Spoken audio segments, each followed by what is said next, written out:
দয়া করে অনুরোধ করে বলতেছি ভিডিওটা স্কিপ করে চলে যাবেন না। আমার কথাগুলো শোনার পরে আপনাদের যদি ভালো লাগে তাহলে ছোট্ট একটি সুন্দর মতামত জানিয়ে যাবেন, আর কিছু না। এই যে দেখেন আমার অবস্থা, আমি যদি ঘরে যদি উঠে যদি বসতে চাই তারপরেও আমার একজনের সাহায্যের প্রয়োজন হয়, ঘর থেকে যদি বের হই তারপরেও আমার মা বাবার সাহায্যের প্রয়োজন হয়।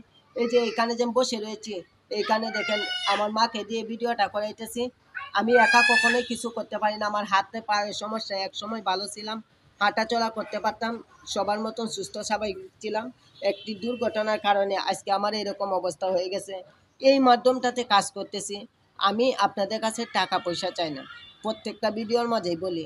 শুধু আপনাদের কাছ থেকে এতটুকুই চাই, আমার ভিডিওগুলো দেখবেন, দেখার পরে সুন্দর মতামত জানাবেন, যাতে আপনাদের এই মতামতের কারণে আমার জীবনে ভালো কিছু নিয়ে আসতে পারে। আপনারা তো অনেকের ভিডিওই দেখেন, লাইক কমেন্ট শেয়ার করেন। আমাকে একটু লাইক কমেন্ট শেয়ার করে একটু আমাকে ভালো জায়গায় নিয়ে যান, যাতে আমি আমার পরিবারটাকে চালাতে পারি। আর আপনাদের জন্য দোয়া করি। আপনারা অনেকে আছেন ফেসবুক প্ল্যাটফর্মে কাজ করেন না, অনেক ভাই এবং বোন বন্ধুদের ভিডিওগুলো দেখেন।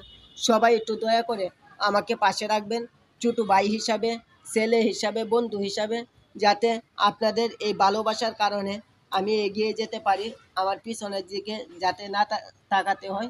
কারণ আপনারাই পারেন আমার জীবনটাকে পরিবর্তন করে দিতে, শুধুমাত্র ভিডিও লাইক কমেন্ট শেয়ারের মাধ্যমে। আর কিছু না। দেখেন আমার অবস্থা, আমি যদি ভাতও খেতে যাই তারপরেও আমার পরিবারের যে কারো সাহায্যের প্রয়োজন হয়। অনেক সময় একা একা বাম হাতে খাই, অনেক সময় আমার মা খাওয়ায় দেয়। এখন যে ভিডিওটা করতেছি আমার মা করে দিচ্ছে। দেখেন আমার অবস্থাটা।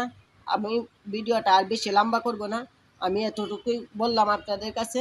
যদি আমার কথাগুলো শুনে আপনাদের একটু হলেও আমাকে দয়া করার আগ্রহ জাগিয়ে থাকে, তাহলে ভিডিওটা দেখে একটু সুন্দর মতামত জানাবেন। আর যদি পারেন একটা শেয়ারের মাধ্যমে সবার কাছে ছড়িয়ে দিবেন, যাতে আমি এই মাধ্যমে একটু এগিয়ে যেতে পারি। আমার ড্যাশবোর্ডের অবস্থা একবারে খারাপ, কি করব যা বলে বাসায় প্রকাশ করতে পারবো না, স্ক্রিন শেয়ারের মাধ্যমে আর দেখালাম না। সকলেই ভালো থাকবেন, সবার জন্য দোয়া করি। দুই হাত তুলে দেশ ও দেশের বাইরে যারা আছেন আমার পরিবারের ভাই এবং বোন বন্ধুরা, আসসালামু আলাইকুম ওয়া রাহমাতুল্লাহ।